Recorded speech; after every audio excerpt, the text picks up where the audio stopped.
नमस्कार दोस्तों, मैं शुभम शर्मा पेश हूँ आपके सामने लेकर आज बेहद खास वीडियो। और आज की वीडियो में मैं आपको करवाने वाला हूँ अवार्ड्स 2022 के, जो जनवरी और फरवरी में दिए गए हैं। ठीक है, बहुत इंपॉर्टेंट ये अवार्ड्स आपके रहने वाले हैं। वीडियो को लास्ट तक जरूर देखिएगा। आपके एग्जाम के पॉइंट ऑफ व्यू से मोस्ट मोस्ट इंपॉर्टेंट ये वीडियो मैंने बनाया है। आप किसी भी एग्जाम को देने जाइए बिना करंट अफेयर्स की किसी भी एग्जाम की कल्पना करना बड़ा जो है उचित नहीं है, तो इसलिए आप इस वीडियो को ध्यान से देखिएगा। इससे पहले मैंने अपने अपॉइंटमेंट की वीडियो भी करवाई थी, जिसने अभी तक वो नहीं देखी है, प्लेलिस्ट में आई ऑप्शन पर आपको मेरे उस वीडियो का लिंक आ रहा होगा, आप वहां से जाकर उस वीडियो को देख सकते हैं। तो आइए बिना किसी देरी के स्टार्ट करते हैं। आज का वीडियो बेहद इंपॉर्टेंट रहने वाला है, वीडियो को लास्ट तक जरूर देखिए। देखिए, पहला award Danish Siddiqui gets posthumously Mumbai press clubs riding award. देखिए, पोस्थ्यूमसली इसका मतलब होता है मरणोपरांत। क्या होता है इसका मतलब? इसका मतलब होता है मरणोपरांत, यानी कि मरने के पश्चात ये अवार्ड दिया गया है। यानी कि दानिश सिद्दीकी के मरने के पश्चात उन्हें इस अवार्ड से नवाजा गया है। जिस अवार्ड को किसने दिया है? तो मुंबई प्रेस क्लब ने ये अवार्ड दिया है। अवार्ड का नाम याद रखिए, रेड इंक अवार्ड 2022। किसमें दिया जाता है? जर्नलिज्म में दिया जाता है। किसमें दिया जाता है? जर्नलिज्म में इस अवार्ड को दिया जाता है, यानी कि पत्रकारिता में ये अवार्ड दिया जाता है। पत्रकारिता में ये अवार्ड दिया जाता है। बेहतर जो पत्रकार होते हैं, जो अपनी पत्रकारिताओं के लिए चर्चित होते हैं, फेमस होते हैं, उनको ये अवार्ड दिया जाता है। मुंबई प्रेस क्लब इसको अवार्ड देती है। ये एक एनुअल अवार्ड है, ठीक है, जिसका नाम राइडिंग अवार्ड है। तो इस अवार्ड को पाया है दानिश सिद्दीकी ने। देखिए, दानिश सिद्दीकी पेशे से फोटो जर्नलिस्ट थे। ये अफगानिस्तान में थे जिस वक्त तालिबानियों ने अफगानिस्तान पर अपना वर्चस्व लहरा दिया था। तो उस दौरान में वो तालिबानों की क्रूरता और बर्बरताओं को शूट कर रहे थे। उसी वक्त तालिबानियों ने इन्हें गोली मारकर इनकी हत्या कर दी थी।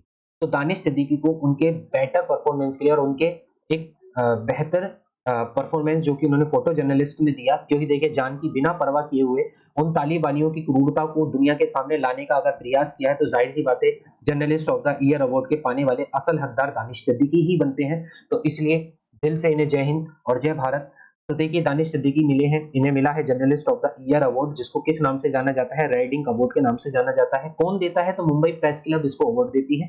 और इस अवार्ड को प्रेजेंट किया था सीजेआई, हमारे देश के चीफ जस्टिस ऑफ इंडिया, नाम है उनका एनवी रमन्ना। देखिए, अगर बात करें तो ये 48वें नंबर के चीफ जस्टिस ऑफ इंडिया है, एनवी रमन्ना। इन्होंने किसका स्थान लिया है? तो इन्होंने जो स्थान लिया था वो अरविंद बोबड़े जी का लिया था। इनका अरविंद बोबड़े जी का इन्होंने स्थान लिया था। अरविंद बोबड़े देश के 47वें चीफ जस्टिस ऑफ इंडिया थे। कौन थे? 47वें चीफ जस्टिस ऑफ इंडिया थे। अब आपसे मेरा सवाल ये होगा, आप मुझे कमेंट सेक्शन में लिखेंगे, फर्स्ट सीजेआई कौन थे इंडिया के? पहले चीफ जस्टिस ऑफ इंडिया का आप मुझे नाम लिख के देंगे, ठीक है? तो मैं आपको बिल्कुल अगली वीडियो में जो भी सही बताएगा उसको अगली वीडियो में जरूर उसका नाम मैं बोलूंगा, ठीक है? तो चीफ जस्टिस ऑफ इंडिया कौन थे? एनवी रमन्ना जी थे। और किसका स्थान लिया था? तो 47वां स्थान अरविंद बोबड़े जी के स्थान पर आए थे एनवी रमन्ना जी ने। इन्होंने ही राइडिंग अवार्ड को प्रेजेंट किया है, जो कि किसमें दिया जाता है? जर्नलिज्म में बेहतर प्रदर्शन के लिए दिया जाता है। किसको मिला है? दानिश सिद्दीकी को मिला है, ठीक है। इनकी हत्या किसने की थी? तो अफगानिस्तान में तालिबानियों ने इनकी हत्या कर दी थी, जिस वक्त ये तालिबानियों की क्रूरता और बर्बरताओं को शूट करके दुनिया के सामने लेकर आ रहे थे। तो एक पत्रकार का जो जीवन होता है, वो पत्रकार का जीवन, वो सच्चाई, वो ग्राउंड रियलिटी दिखाने का होता है वास्तविकता में, जिससे हम वंचित रह जाते हैं। तो असल पत्रकार वही है जो देश को वो सच्चाई दिखाए जिस सच्चाई को देश जानता ही नहीं है। तो ऐसे सच्चे और अच्छे पत्रकार को दिल से हम शत नमन करते हैं। दानिश सिद्दीकी जी को मिला है फोटो जर्नलिस्ट जो है उनको मिला है journalist of the year award. अगले अवार्ड की तरफ आते हैं। अगला अवार्ड है जेसी चौधरी। देखिए, जेसी चौधरी जो है, पहली बार गिनीज वर्ल्ड रिकॉर्ड में अपना नाम बनाया है इन्होंने न्यूमरोलॉजी में। न्यूमरोलॉजी की बात करें तो न्यूमरोलॉजी क्या होता है? ये एक तरीके के अंक को करने का अध्ययन है, अंक का अध्ययन होता है। यानी कि यहाँ पर क्या किया जाता है? अंक का अध्ययन करके हमारे प्रेडिक्शन बताई जाती है, यानी कि फ्यूचर की प्रेडिक्शन बताई जाती है, हमारे बिहेवियर को बताया जाता है, हमारे आने वाले कल को बताया जाता है। तो उसकी जो प्रेडिक्शन अंकों के आधार पर की जाती है, वो न्यूमरोलॉजी में की जाती है। जैसे आपने एस्ट्रोलॉजी सुनी होगी। एस्ट्रोलॉजी में क्या होता है कि हम एस्ट्रोलॉज जो आपके ग्रह होते हैं, उनकी ग्रह चाल के आधार पर एस्ट्रोलॉजी का जो है अध्ययन करते हैं। सेम ऐसे ही अगर आप नंबर्स की, यानी कि अंक का अध्ययन करेंगे, अब आप सोचेंगे अंक कौन से? अंक वो जो आपके डेट ऑफ बर्थ में है। जैसे अगर मैं अपनी बात करूं तो मेरी डेट ऑफ बर्थ 19049997 है, 1997 है, ठीक है। तो 19/4/1997 इन अंकों का अध्ययन करके मेरे फ्यूचर के बारे में जो प्रेडिक्शन दी जाएगी वो आएगी न्यूमरोलॉजी में। जापान में इसी ट्रिक को लोशु ग्रिड के नाम से जाना जाता है।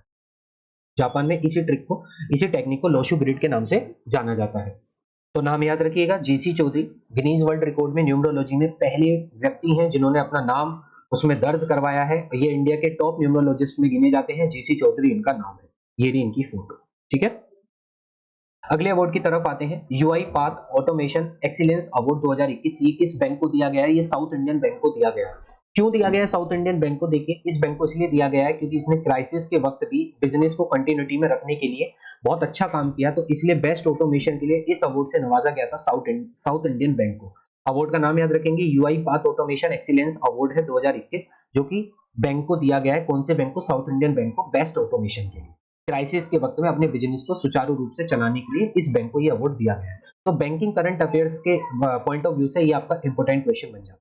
ठीक है, तो नाम याद रखेंगे, यूआई पाथ एक्सीलेंस अवार्ड किसको मिला है? साउथ इंडियन बैंक को। अगर आपको चाहिए इस वीडियो की पूरी पीडीएफ, तो पीडीएफ आपको मिलेगी हमारे टेलीग्राम चैनल पर, जिसका लिंक हमारे डिस्क्रिप्शन बॉक्स में है। ठीक है, तो आइए अगले क्वेश्चन की तरफ चलते हैं। देखिए, अगला अवार्ड भी आपके लिए बेहद खास अवार्ड है। ये अवार्ड आईसीएमआर के द्वारा दिया जाता है, डॉक्टर सुभाष मुखर्जी अवार्ड। ये मेडिकल में अच्छे प्रदर्शन के लिए दिया जाता है, मेडिकल लाइन में कंट्रीब्यूशन के लिए दिया जाता है। तो डॉक्टर सुभाष मुखर्जी अवार्ड, जो कि आईसीएमआर के द्वारा दिया जाता है, Indian council of medical and research के द्वारा दिया जाता है। इस अवार्ड को किसको मिला है? ये सतीश अधिगा जी को ये अवार्ड दिया गया है। He will receive doctor Subhash Mukherjee award. इन्होंने जो कंट्रीब्यूशन दिया है, किस फील्ड में दिया है? इन विट्रो फर्टिलाइजेशन टेक्निक में इन्होंने अपने कंट्रीब्यूशन के लिए इस अवार्ड को पाया है। देखिए, अगर बात करें आईवीएफ टेक्निक की, तो आईवीएफ टेक्निक क्या होती है? आईवीएफ टेक्निक को आप टेस्ट ट्यूब बेबी के नाम से भी जानते हैं।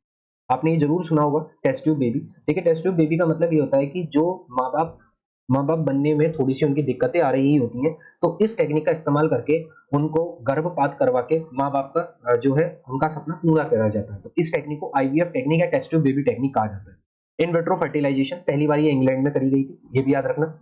सर्वप्रथम इस टेक्निक को इंग्लैंड में अपनाया गया था। ठीक है, ये थोड़ी सी कॉस्टली टेक्निक होती है, लेकिन इसमें क्या होता है कि जो माँ होती हैं, उन माँ के जो गर्भाशय अंडे जो होते हैं, उस अंडे को फर्टिलाइज करवा के स्पर्म के साथ फिर उसके बाद गर्भपात करवाया जाता है। तो ये टेक्निक बहुत कॉस्टली टेक्निक तो है, लेकिन ये बहुत इफिशिएंट भी टेक्निक है। तो इससे क्या होता है कि जो माँ बाप जिनके माँ बाप बनने में कुछ अड़चने आ रही होती है, तो वो भी अपने सपने को साकार कर सकते हैं। तो मेडिकल क्षेत्र अपने आप में बहुत ही आगे का विकास कर चुका है। तो इसी में कंट्रीब्यूशन देने के लिए किसको? सतीश अधिगा जी को डॉक्टर सुभाष मुखर्जी अवार्ड से नवाजा गया है। किसके द्वारा दिया गया है? तो आईसीएमआर के द्वारा ये दिया गया है। ठीक है, आईसीएमआर के द्वारा ये दिया गया है। ये एक संस्था है मेडिकल रिसर्च में जो काम करती है।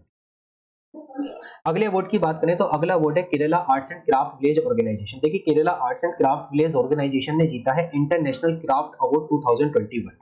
बस आपके लिए इतना ये इंपॉर्टेंट है, इतनी ही बात आपके लिए इंपॉर्टेंट है कि इंटरनेशनल क्राफ्ट अवार्ड किसने जीता है? तो international craft award Kerala arts and craft village organisation से जीता है। शॉर्ट फॉर्म में अगर बात करें तो केएसीवी भी आप इसको बोल सकते हैं। ये विलेज कहां पर है? तो ये कोवालम की विलेज है, जो कि कहां पर है? केरला में है। ठीक है, इसको इंटरनेशनल क्राफ्ट अवार्ड से नवाजा गया है। कौन करवाता है इस अवार्ड को? तो इस अवार्ड को जो देता है वो वर्ल्ड क्राफ्ट काउंसिल इंटरनेशनल देती है। ये है Kerala arts and craft village. ठीक है, जिसके लिए इनको ये अवार्ड दिया गया है। अगले अवार्ड्स पर आते हैं। अगले अवार्ड्स हैं गोल्डन ग्लोब अवार्ड्स 2022। देखिए, गोल्डन ग्लोब्स अवार्ड्स जैसे कि हमारे यहाँ दादा साहब फाल्के अवार्ड, जो कि हमारे इंडियन फिल्म सिनेमा में अच्छी अचीवमेंट के लिए अवार्ड दिए जाते हैं, ऐसी अमेरिकन टेलीविजन में जो अवार्ड दिए जाते हैं उनके एक्सीलेंस के लिए, तो वो कहलाते हैं गोल्डन ग्लोब अवार्ड। ठीक है, ये इसका 79th एडिशन था इस अवार्ड का। जाहिर सी बात है, अमेरिकन अवार्ड है तो अमेरिका में ही ऑर्गेनाइज किए गए होंगे। बात करें इसमें बेस्ट डायरेक्टर की, तो बेस्ट डायरेक्टर का अवार्ड मिला था जीन कैम्पियन को। कौन सी मूवी के लिए? तो मूवी का नाम है द पावर ऑफ डॉग, और ये ही बेस्ट फिल्म भी गई है ड्रामा में। बेस्ट फिल्म जो ड्रामा में गई है तो पावर ऑफ डॉग ही गई है। बात करें बेस्ट एक्ट्रेस की ड्रामा में, तो नाम है निकोल किडमैन। और बात करें बेस्ट एनिमेटेड फीचर फिल्म, तो ये कौन सी बनी है? इंसांटो। और बात करें बेस्ट एक्टर की ड्रामा में, तो ये है विल स्मिथ। तो इतनी इंफॉर्मेशन आपके लिए बहुत सफिशिएंट है। किसी भी एग्जाम को आप देने जाइए, इंटरनेशनल नेशनल दोनों तरीके के अफेयर्स आपको पढ़ने पड़ते हैं, करंट अफेयर्स पढ़ने पड़ते हैं। ठीक है, तो उसमें गोल्डन ग्लोब अवार्ड से जितना सवाल आपसे पूछा जा सकता है वो सारे यहाँ पर है। Best actor, best actress, animated feature film, और बेस्ट फिल्म जो ड्रामा में गई है, और बेस्ट एक्टर जो ड्रामा में गई। तो गोल्डन ग्लोब अवार्ड किस में मिलता है? ये अमेरिकन टेलीविजन में अच्छी अचीवमेंट के लिए अवार्ड दिया जाता है। अगले अवार्ड पर आते हैं। एक्ट्रेस हर्षाली मल्होत्रा को दिया गया है 12th Bharat Ratna doctor Ambedkar award 2022। देखिए, ये उनको जो दिया गया है वो एक्सीलेंट परफॉर्मेंस के लिए दिया गया है मूवी में और सिनेमा में अपने योगदान के लिए। इस अवार्ड से उनको नवाजा गया है। किस अवार्ड से? भारत रत्न डॉक्टर अंबेडकर अवार्ड से। तो किसको मिला है ये अवार्ड? ये हर्षाली मल्होत्रा को मिला है। आप सभी इन्हें जानते होंगे, आपने इन्हें बजरंगी भाईजान में मुन्नी का रोल निभाते हुए देखा होगा। ठीक है, और आपने देखा होगा कि वास्तविकता में उस मूवी में अगर किसी ने दिल से सबसे अच्छी एक्टिंग की है तो वो इस मुन्नी ने ही की थी। ठीक है, बाकी सब तो सिर्फ ऐसे ही थे। तो she receive the award from, इन्हें ये अवार्ड किसके द्वारा दिया गया है, तो श्री भगत सिंह कोश्यारी जी के द्वारा दिया गया है, जो कि महाराष्ट्र के गवर्नर है। तो देखिए एक आपके लिए यहीं पर एक फैक्ट और पूरा हो गया कि गवर्नर ऑफ महाराष्ट्र कौन है, भगत सिंह कोश्यारी। तो भगत सिंह कोश्यारी के द्वारा हर्षाली मल्होत्रा को दिया गया है भारत रत्न डॉक्टर अंबेडकर अवार्ड। कौन से नंबर का ये अवार्ड था, 12वें नंबर का ये अवार्ड था। ठीक है, अगली बात करें तो वेस्ट इंडीज पूर्व क्रिकेटर रहे क्लाइव लिलोट, इनको नाइटहुड का टाइटल दिया गया है। अब नाइटहुड टाइटल क्या होता है, देखिए नाइटहुड टाइटल जो है ब्रिटिश किंग या ब्रिटिश क्वीन के द्वारा दिया जाता है उनके देश के लिए, यानी कि ब्रिटेन के देश के लिए किसी ने अगर अच्छी अचीवमेंट अपनी अचीवमेंट दी हो, यानी कि जाहिर सी बात है देश को सम्मान बढ़ाया हो या देश को ऐसी सर्विस दी हो जिससे देश की जो फेमस है, जो देश की जो क्या बोलते हैं उसकी जो इमेज है उसको पूरे वर्ल्ड में अगर सुधारा गया है, तो उसके लिए ब्रिटिश किंग और क्वीन जो होते हैं वो वहां पे उस व्यक्ति को नाइटहुड का टाइटल दे देते हैं। नाइटहुड टाइटल जिसको भी मिल जाता है उसके आगे मिस्टर की जगह सर लग जाता है, यानी कि अब जो पहले मिस्टर क्लाइव लिलोट थे अब ये जाने जाएंगे सर क्लाइव लिलोट के नाम से, क्योंकि इन्हें नाइटहुड का टाइटल मिल गया है। ठीक है, ये किससे मिला है, तो ये ब्रिटिश किंग प्रिंस विलियम के द्वारा दिया गया है। ठीक है, और किसके लिए दिया गया है, तो बेहतरीन सर्विस जो उन्होंने गेम ऑफ क्रिकेट में दी है। ठीक है, उससे देश का उन्होंने गौरव बढ़ाया है, तो इसलिए उनको नाइटहुड टाइटल दिया गया है। नाम याद रखेंगे क्लाइव लिलोट, और ये इनकी फोटो है, वेस्ट इंडीज के पूर्व क्रिकेटर है। अगली बात करें, इंडिया की नवदीप कौर ने जीता है बेस्ट नेशनल कॉस्ट्यूम अवार्ड। कहां पर, miss world 2022 present award function में इन्होंने ये जीता है। तो इंडिया की नवदीप कौर ने नेशनल कॉस्ट्यूम अवार्ड जीता है। इन्होंने इसमें जो कॉस्ट्यूम पहना था वो एक नागिन का कॉस्ट्यूम इन्होंने पूरा पहना था, आप यहाँ पर इनका कॉस्ट्यूम देख सकते हैं। ठीक है, तो नवदीप कौर ने नेशनल कॉस्ट्यूम अवार्ड में अपना नाम कर लिया था। और बात करें मिस इंडिया वर्ल्ड 2021 में भी ये विनर रह चुकी हैं, और 2022 मिस वर्ल्ड के लिए भी इन्होंने इंडिया की तरफ से रिप्रेजेंट किया है। ठीक है, नवदीप एक छोटे से गांव से आती हैं, उड़ीसा की स्टील सिटी कही जाने वाली राउरकेला, ये इस गांव से आती है। ठीक है, तो नवदीप कौर ने जीता है क्या, नेशनल कॉस्ट्यूम अवार्ड। अब जब मिस वर्ल्ड की बात चली है तो देखिए मिस वर्ल्ड 2022 कौन बनी है, तो मिस वर्ल्ड 2022 अमेरिका की 37 साल की रहने वाली शैलिन फोर्ड, ये बनी है मिस वर्ल्ड 2022। ठीक है, उन्होंने ये अवार्ड किससे प्राप्त किया है, तो आयरलैंड की महारानी जिनका नाम है केट केट शेंडर, इनके द्वारा इनको ये अवार्ड या ये क्राउन दिया गया है। शैलिन फोर्ड कहाँ की रहने वाली है, तो ये ओहियो यूएसए की रहने वाली है। ठीक है, तो शैलिन फोर्ड ने जीता है मिस वर्ल्ड 2022, और नेशनल कॉस्ट्यूम अवार्ड जीता है नवदीप कौर ने। कहाँ की है, उड़ीसा की है, राउरकेला की है। ठीक है, राउरकेला उड़ीसा की स्टील सिटी कही जाती है। आते हैं नेशनल स्टार्टअप अवार्ड में। स्टार्टअप अवार्ड होता है कि जब कोई भी आप बिजनेस स्टार्ट करते हैं तो उसको स्टार्टअप में गिना जाता है। तो नेशनल स्टार्टअप अवार्ड 2021 दिए गए, इसमें जो जो मेन बातें हैं मैं आपको बता देता हूँ। टोटल 46 यहाँ पर अवार्ड्स दिए गए थे, जिसमें 14 अवार्ड्स पाने वाला, सबसे अधिक अवार्ड्स पाने वाला जो राज्य था वो कर्नाटक बना। तो एक तो आपके लिए मेन इंपॉर्टेंट फैक्ट यही है कि सबसे ज्यादा नेशनल स्टार्टअप अवार्ड किस राज्य ने लिए हैं, तो कर्नाटक ने सबसे ज्यादा स्टार्टअप अवार्ड्स को प्राप्त किया है। ठीक है, बात करें कि इसमें कुछ कंपनीज की बात कर लेते हैं, जैसे फाइनेंशियल इंक्लूजन, यानी कि जो वित्त के आधार पर जो फिनटेक कैटेगरी में जो गया है वो बेंगलुरु की ही एक कंपनी है, नाम है उसका नाफा इनोवेशन प्राइवेट लिमिटेड। ठीक है, इसको मिला है। बात करें इंश्योरेंस सब सेक्टर में तो ये मिला है उम्बो इडटेक प्राइवेट लिमिटेड को। रोबोटिक्स में बात करें तो सागर डिफेंस को, और वुमेन्स लेड अप स्टार्टअप में बात करें तो ये फ्रंटायर मार्केट को दिया गया है। इसमें 6 पैरामीटर के आधार पर जो है ये अवार्ड दिए जाते हैं। 6 पैरामीटर कौन कौन से हैं? पहली बात है इनोवेशन, नए नए आइडियाज। ठीक है, ऐसे आइडियाज जो वास्तविकता में कहीं ना कहीं भारत में इकोनॉमिक ग्रोथ को भी प्रोवाइड करते हैं, है ना, और एक तरीके से आप ये भी कह सकते हैं कि वो रोजगार को बढ़ाने का अवसर भी देते हैं। तो इनोवेशन के लिए दिया जाता है, स्केलेबिलिटी के लिए दिया जाता है। स्केलेबिलिटी यानी कि कितने स्केल पर वो उसकी जो है जो उसने स्टार्टअप किया उसका स्केल किस लेवल का है। इकोनॉमिक इंपैक्ट यानी कि आर्थिक इंपैक्ट क्या पड़ेगा उससे, हमारे देश की इकोनॉमी पे क्या इंपैक्ट पड़ेगा, सामाजिक इंपैक्ट कैसा पड़ेगा उस पर, एनवायरमेंटल इंपैक्ट कैसा पड़ेगा, वातावरण पर कैसा पड़ेगा, और इंक्लूसिवनेस एंड डाइवर्सिटी उसकी कैसी होगी। इन 6 पैरामीटर के आधार पर नेशनल स्टार्टअप अवार्ड 2021 दिए गए। 46 टोटल अवार्ड थे, सबसे ज्यादा अवार्ड कर्नाटक को मिले हैं। इतनी बात आपके लिए बहुत इंपॉर्टेंट। मैं फिर बता रहा हूं, अगर आपको चाहिए इसकी पीडीएफ तो पीडीएफ के लिए आपको हमारे टेलीग्राम चैनल से ज्वाइन करना होगा, जिसका लिंक हमने अपने डिस्क्रिप्शन बॉक्स में दे रखा है। आप चाहें तो आप हमें फेसबुक पेज पर भी फॉलो कर सकते हैं, जिसका नाम एम्बिशन एकेडमी। ठीक है, एम्बिशन एकेडमी हमारे फेसबुक पेज का नाम है, और इसका लिंक भी मैंने डिस्क्रिप्शन बॉक्स में दे दिया है। आप सभी का सहयोग अगर हमारे साथ होगा तो ऐसी बहुत अच्छी अच्छी वीडियो आपको देखने को मिलेंगी। और जब आप एग्जाम देने जाएंगे, यकीन मानिए जब अगर आपने यहाँ से वीडियो देखी, यहाँ से आपको सवाल मिलने वाला है, ये मैं डैम श्योर आपको गारंटी देता हूँ। आइए अगले अवार्ड्स की तरफ चलते हैं। Best FIFA football award 2021। देखिए फीफा फुटबॉल अवार्ड्स 2021 की अनाउंसमेंट हुई है। कहां पर ये सेरेमनी हुई थी, तो स्विट्जरलैंड के जूरिच में ये सेरेमनी हुई है। इसमें जो अवार्ड दिया जाता है वो अचीवमेंट इन फुटबॉल में दिया जाता है। बात करें बेस्ट फीफा मेंस प्लेयर किसको मिला है, तो ये रॉबर्ट को मिला है। बात करें बेस्ट फीफा वुमेन्स प्लेयर किसको मिला है, तो ये एलेक्सिया पुतलस को मिला है। बात करें बेस्ट फीफा मेंस गोलकीपर की, तो ये मिला है एडवर्ड मेंडी को। और बात करें फीफा वुमेन्स गोलकीपर की, तो ये मिला है क्रिश्चियन एंगलर को। नाम याद रखिएगा, फीफा मेंस बेस्ट प्लेयर मिला है रॉबर्ट, ठीक है, रॉबर्ट लेवांडोव्स्की। और फीफा वुमेन्स प्लेयर में बात करें तो एलेक्सिया पुतलस को। मेंस गोलकीपर की बात करें तो एडवर्ड मेंडी को। और वुमेन्स गोलकीपर की बात करें तो क्रिश्चियन एंडलर को। तो ये फीफा फुटबॉल अवार्ड्स थे, जो कहां पर इसकी सेरेमनी हुई थी ये भी याद रखिएगा, स्विट्जरलैंड में ये सेरेमनी हुई थी, स्विट्जरलैंड के जूरिच में, ठीक है। अगले अवार्ड की तरफ आते हैं।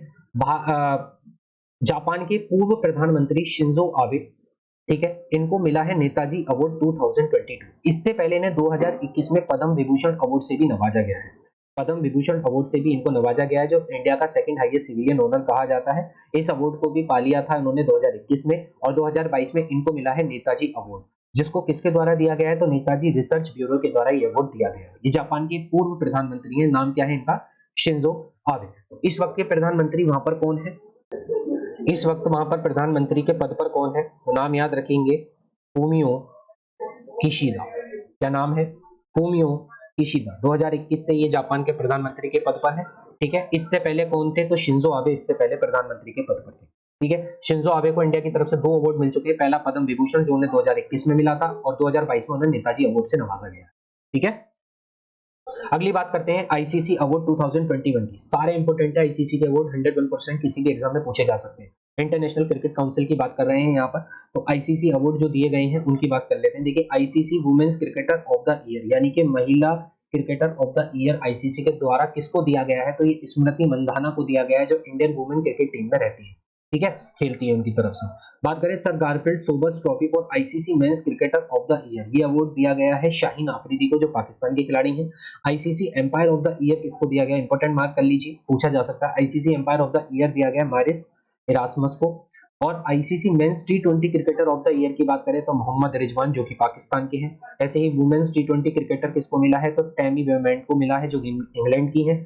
मेंस में ODI cricketer of the year Babar Azam, Pakistan के। और women's ODI cricketer of the year मिला है लिजली ली को, जो कि साउथ अफ्रीका की है। और men's test cricketer of the year ये मिला है जो रूट को, जो कि किसके हैं, इंग्लैंड के खिलाड़ी, ठीक है। इंपॉर्टेंट मार्क कर लीजिए, सारे के सारे ध्यान से पढ़ लीजिएगा, आईसीसी अवार्ड्स बहुत पूछे जाते हैं, ठीक है।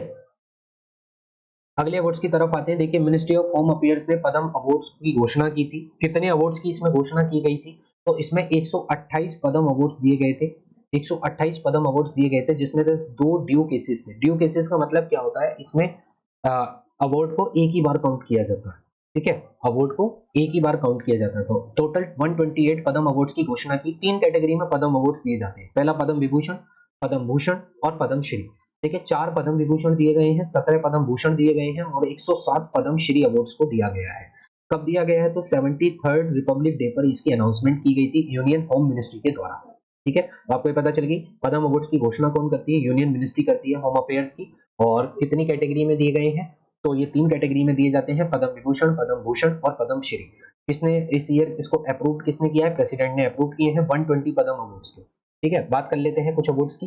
जैसे पद्म विभूषण की बात करें तो 4 लोगों को पद्म विभूषण मिला है, चारों के मैंने यहाँ पर नाम आपको दिए हैं और बहुत इंपॉर्टेंट है, ध्यान से आप इनको सुनिए। देखिए, बात करें प्रभा आत्रे जी की। प्रभा आत्रे, इनको कला के क्षेत्र में मिला है, कहाँ की रहने वाली है, महाराष्ट्र की रहने वाली है, ये रही प्रभा आत्रे जी, ठीक है। म्यूजिशियन है, क्लासिक म्यूजिशियन है। बात करें श्री राधा श्याम खेमका जी को। खेमका जी को लिटरेचर और एजुकेशन के फील्ड में मिला है, कहाँ के रहने वाले हैं, उत्तर प्रदेश के रहने वाले हैं। बात करें इंडिया के पहले फर्स्ट एवर सीडीएस, जिनका नाम है जनरल बिपिन रावत, जिनका हेलीकॉप्टर दुर्घटना में दिसंबर में निधन हो गया था। तो ये देश के प्रथम सीडीएस थे, नाम था जनरल बिपिन रावत जी। इनको सिविल सर्विसेज में मिला है पद्म विभूषण, और ये कहाँ के रहने वाले हैं, उत्तराखंड के रहने वाले। और श्री कल्याण सिंह जी, जो बीजेपी की तरफ से पहले सीएम थे उत्तर प्रदेश के, इनको पब्लिक अफेयर्स में मिला है, जो कहाँ के रहने वाले हैं, उत्तर प्रदेश के रहने वाले, ठीक है। बाकी अवार्ड्स की आपको लिस्ट हमारे टेलीग्राम चैनल पर मिल जाएगी, क्योंकि बहुत सारे अवार्ड्स हैं, आपको जो मेन याद करने थे वो मैंने आपको बता दिया। अब बात करते हैं ओलंपिक बॉय के नाम से मशहूर नीरज चोपड़ा, इनको दिया गया है परम विशिष्ट सेवा मेडल, ठीक है। परम विशिष्ट सेवा मेडल से इनको नवाजा गया है। परम विशिष्ट का मतलब होता है सर्वोपरि, सर्वोपरि देश की सेवा के लिए अवार्ड दिया गया है नीरज चोपड़ा को। किन्होंने दिया है, तो ये प्रेसिडेंट के द्वारा दिया गया है। कौन है प्रेसिडेंट? श्री रामनाथ कोविंद जी प्रेसिडेंट है। He is the first track and field athlete, ये पहले एथलीट है जिन्होंने गोल्ड मेडल इंडिया के लिए जीता है ओलंपिक में, यानी कि एथलीट में इससे पहले गोल्ड मेडल कभी भारत में आया ही नहीं था। ओलंपिक में पहला गोल्ड मेडल लाने वाले अभिनव बिंद्रा है शूटिंग में, लेकिन एथलीट में पहला गोल्ड मेडल इंडिया में पहली ही बार आया जो नीरज चोपड़ा के द्वारा लाया। ठीक है, तो इसलिए हम इनको दिल से जय हिंद और जय भारत कहते हैं। बात करें नीरज चोपड़ा जी की, तो नीरज चोपड़ा जी को 2018 में अर्जुन अवार्ड से भी नवाजा जा चुका है और 2020 में इन्हें विशिष्ट सेवा मेडल से भी नवाजा जा चुका है उनके खेल के प्रदर्शन में सबसे अच्छा प्रदर्शन देने के लिए। बात करें नीरज चोपड़ा जी की, तो अभी हाल ही में 2022 में Laureus world breakthrough of the year award में भी इनका नामांकन हुआ है। तो इसलिए ये सारी बातें आपको याद रखनी है, नीरज चोपड़ा को कौन कौन से अवार्ड से नवाजा गया है। ठीक है, अब आपका सवाल, मेरा आपसे ये सवाल है कि आप मुझे बताएंगे जेवलिन डे, जो ये जेवलिन डे है, ये सरकार ने कब घोषित किया है? इसकी आप मुझे कमेंट बॉक्स में इसकी डेट बताएंगे, कौन सी डेट में जेवलिन डे मनाने की घोषणा की गई थी सरकार के द्वारा। ये सवाल आपसे पूछा गया था, एक एग्जाम में ये पूछा गया था जेवलिन डे कौन से दिन में मनाया जाता है, तो इसलिए ध्यान से इसका जवाब जरूर दीजिएगा। अगले सवाल की तरफ आते हैं। अगला अवार्ड है हमारा असम गवर्नमेंट की तरफ से दिया जाने वाला सबसे हाईएस्ट सिविलियन ऑनर है, जिसका नाम है असम वैभव अवार्ड। ये अवार्ड दिया गया है श्री रतन टाटा जी को, आप सभी जानते हैं मोस्ट चैरिटेबल पर्सन है, और आपको पता है जो व्यक्ति चैरिटी देता है उसको क्या बोला जाता है, वन वर्ड में मैंने बताया था ऑल्ट्रिस्ट, यानी कि ऑल्ट्रिस्ट कहा जाएगा इनको, है ना। ये मोस्ट चैरिटेबल पर्सन है इंडिया के, ये जितना कमाते हैं उसका 90% चैरिटी को दे देते हैं, यानी कि ये सच में वास्तविकता में एक बहुत अच्छे इंसान है। अगर आप इनके थॉट्स भी देखेंगे तो इनके थॉट्स एक सक्सेसफुल व्यक्ति बनने के लिए बहुत काबिल है, तो इसलिए बहुत अच्छे ये इंसान है रतन टाटा, बाय हार्ट भी ये बहुत अच्छे हैं। तो असम की गवर्नमेंट ने इनको हाईएस्ट सिविलियन अवार्ड असम वैभव के अवार्ड से नवाजा है। ये एक इंडस्ट्रियलिस्ट है, रतन टाटा इनका नाम है। ठीक है, सभी जानते हैं रतन टाटा, टाटा कंपनी के ओनर। असम के गवर्नर की बात करें तो असम के गवर्नर है जगदीश मुखी, और असम के चीफ मिनिस्टर की बात करें तो चीफ मिनिस्टर है हेमंत बिस्व शर्मा। ठीक है, जितनी बातें आपके लिए इंपॉर्टेंट है वो सारी बातें मैंने आपको बता दी। पीडीएफ आपको टेलीग्राम के चैनल पर हमारे मिल जाएगी, जिसका लिंक हमारे डिस्क्रिप्शन बॉक्स में है। जिसने चैनल को सब्सक्राइब नहीं किया वो चैनल को सब्सक्राइब जरूर कर दें, ऐसी बहुत अच्छी अच्छी वीडियो आपके सामने आती रहेगी। अगली बात करते हैं, सत्यमंगलम टाइगर रिजर्व को मिला है TX2 अवार्ड। देखिए TX2 अवार्ड जो होता है ये टाइगर्स की पॉपुलेशन में जब इंक्रीमेंट किसी के द्वारा अच्छा इंक्रीमेंट आता है किसी टाइगर रिजर्व में, तो उसको ये अवार्ड दिया जाता है। तो देश में जितने भी रिजर्व है उसमें ये सत्यमंगलम टाइगर रिजर्व को अवार्ड दिया गया है TX2, वहां पर एक अच्छा खासा पॉपुलेशन में इजाफा हुआ है टाइगर की, इसलिए उनको ये अवार्ड से नवाजा गया। बात करें सत्यमंगलम टाइगर रिजर्व कहां पर है, तो ये तमिलनाडु में, याद कर लीजिएगा, तमिलनाडु में सत्यमंगलम टाइगर रिजर्व है जिसको TX2 अवार्ड से नवाजा गया है, टाइगर्स में अच्छा खासा उनकी पॉपुलेशन में इजाफा करने के। अगले अवार्ड की तरफ आते हैं, न्यूजीलैंड के डेरियल मिशेल, इनको ICC spirit of the year award 2021 से नवाजा गया है। डेरियल मिशेल इस अवार्ड को पाने वाले न्यूजीलैंड के चौथे खिलाड़ी हैं, यानी कि इससे पहले न्यूजीलैंड के 3 खिलाड़ियों को यह अवार्ड मिल चुका है, जिसमें डैनियल विटोरी है, ब्रेंडन मैकुलम है और केन विलियमसन है। तो इस चौथे न्यूजीलैंड प्लेयर बने हैं कौन? Daryl Mitchell. ठीक है, इनको मिला है ICC spirit of the year award. 101% important mark कर लीजिए, मैंने जितने इंपोर्टेंट इसमें आपके अवार्ड रखे हैं वो सभी के सभी इतने खास अवार्ड हैं कि वो आपको एग्जाम में 101% देखने को मिलने वाले हैं, और आपको वीडियो देखकर भी पता चल रहा होगा कि मैंने जो अवार्ड्स रखे हैं वो सच में कितने इंपोर्टेंट अवार्ड्स हैं। तो न्यूजीलैंड के डेरिल मिशेल को ये अवार्ड दिया गया है ICC spirit of the cricket award 2021। ठीक है, कौन से नंबर के हैं ये न्यूजीलैंड के प्लेयर? चौथे नंबर के न्यूजीलैंड के प्लेयर है। इससे पहले किन 3 को मिला था? डैनियल विटोरी, ब्रेंडन मैकुलम और केन विलियमसन को। अगले अवार्ड की तरफ आते हैं, एनएचआरसी के द्वारा शॉर्ट फिल्म अवार्ड दिया गया है तेलुगु की एक शॉर्ट फिल्म जिसका नाम है street student. Street student award पाने वाली एनएचआरसी शॉर्ट फिल्म अवार्ड में इसका नामांकन हुआ है, इसको ये अवार्ड दिया गया है। स्ट्रीट स्टूडेंट ये जो फिल्म है ये 2 लैंग्वेज में है, एक तेलुगु में है और एक ये इंग्लिश सब टाइटल में भी ये जो है शॉर्ट फिल्म रिलीज हुई है। एनएचआरसी की बात करें तो ये नेशनल ह्यूमन राइट कमीशन, ठीक है, मानव के अधिकार के लिए एक कमीशन है। ये मानव के अधिकारों का अगर कभी भी हनन होता है तो उस हनन की अगर आप शिकायत करना चाहते हैं तो आप सीधा एनएचआरसी में वो शिकायत कर सकते हैं। ठीक है, तो ये नेशनल ह्यूमन राइट कमीशन है, इसके द्वारा शॉर्ट फिल्म अवार्ड दिया गया है तेलुगु की शॉर्ट फिल्म जिसका नाम है स्ट्रीट स्टूडेंट। इस शॉर्ट फिल्म को अगर बात करें कि इसको डायरेक्ट किसने किया, स्टोरी किसने लिखी है, तो अकोला संदीप इनके राइटर डायरेक्टर। ठीक है, इसमें 2 लाख रुपए की राशि इसमें दी गई है और ये 7th short film award competition था, यानी कि 7वां शॉर्ट फिल्म अवार्ड कॉम्पिटिशन था, जो कि किसको मिला है? तेलुगु की शॉर्ट फिल्म स्ट्रीट स्टूडेंट को मिला है। ये तेलुगु के अलावा इंग्लिश सबटाइटल में भी रिलीज हुई है। अगली बात करते हैं, यूनियन रोड और ट्रांसपोर्ट मिनिस्टर, बेहतरीन मिनिस्टर कहे जाते हैं नितिन गडकरी, इनको मिला है 18th late Madhav Rao Limaye award. ठीक है, और पहली बार ये अवार्ड उनको मिला है। ये अवार्ड जो दिया जाता है ये एफिशिएंट मेंबर जो होते हैं पार्लियामेंट के, यानी कि जो सबसे अच्छे मेंबर होते हैं पार्लियामेंट के, जो अपने काम से जाने जाते हैं, उनको ये अवार्ड दिया जाता है। कार्यक्रम खासदार इसकी कैटेगरी होती है। कार्यक्रम खासदार की कैटेगरी में इस अवार्ड को पाने वाले ये बन गए हैं नितिन गडकरी जी, जो union road transport and highways minister है। और आप सभी जानते हैं कि ये बेबाक बोलने के लिए मशहूर है।